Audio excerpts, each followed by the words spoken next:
আসসালামু আলাইকুম, সবাইকে অনেক অনেক ধন্যবাদ। এখন দেখবেন আমি কিভাবে পেঁয়াজ কুচি, কাঁচামরিচ, লবণ আমার ঘরে যা ছিল আর একটু ময়দা দিয়ে দিয়েছি। এটা অন্যরকম ডিম ভাজা হবে, আপনারা শুধু দেখুন। এই যে এখন আমি ডিমটাকে ফেটিয়ে নিচ্ছি। 2টি ডিম দেব।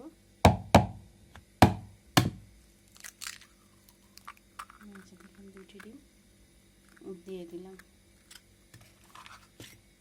তারপরে এটাকে মাখাবো, দেখবেন অনেক মজা হয়। যদি কারো ধনিয়া পাতা থাকে তাহলে দিয়ে দিবেন। আমার কাছে ধনিয়া পাতা নাই, তাই আমি দিইনি।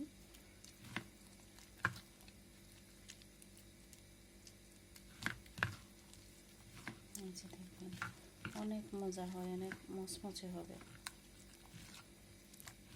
এটা আসলে একটি অন্যরকম ডিম ভাজা। জানি না কে কার কাছে কীভাবে রান্না করে, আমি কিন্তু এইভাবেই রান্না করি।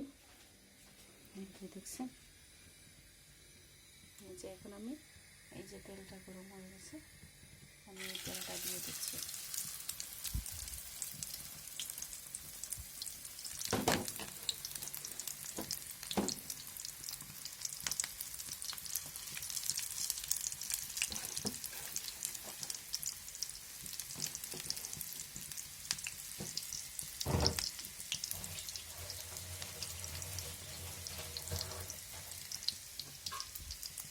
আমি এখানে একটু ফুটিয়ে দেবো। আপনারা সবাই আমার চ্যানেলটাকে সাবস্ক্রাইব করে দেবেন, পাশে তাতে লাইক, কমেন্ট, শেয়ার করে দেবেন। দেখেন একটু পরে কি হয়। এটা ঘুরিয়ে দিব।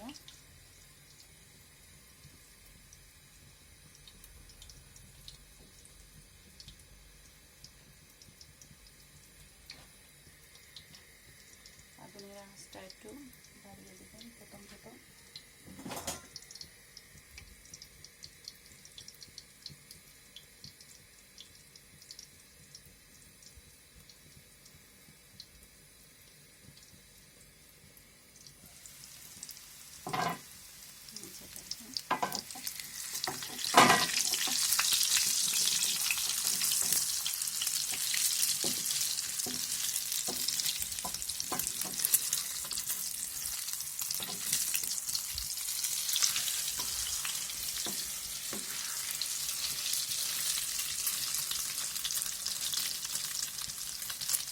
অনেক বড় হবে এটা।